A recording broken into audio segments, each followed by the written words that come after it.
وإذا قيل لهم آمنوا كما آمن الناس قالوا ونؤمن كما آمن السفهاء ألا إنهم هم السفهاء ولكن لا يعلمون।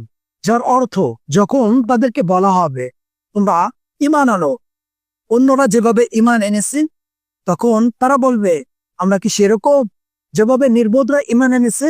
সাবধান, তারাই বড় নির্বোধ। আল্লাহ তাআলা এই আয়াত দ্বারা কি বুঝাইতে চাচ্ছেন আমাদেরকে? আল্লাহ তাআলা এই আয়াত দ্বারা তিনটা বিষয় বুঝাইতে চান। একটা, সাহাবীরা হলো ঈমানের মানদণ্ড। দ্বিতীয় হলো সাহাবীদেরকে অসম্মান করা। তৃতীয়, সাহাবীদের মর্যাদা। আল্লাহ তাআলা এই তিনটা বিষয় আমাদেরকে বুঝাইতে চান। কারণটা হলো আল্লাহ তাআলা বলছেন তাদের মতো ঈমান আনো। কাদের মতো? সাহাবীদের মতো। আল্লাহ তাআলা এখানে বলতে পারতেন তোমরা নবীর মতো ঈমান আনো, নবী যেভাবে ঈমান আনছে এভাবে না। আল্লাহ তাআলা কি সাহাবীদের মতো। কোন সাহাবী?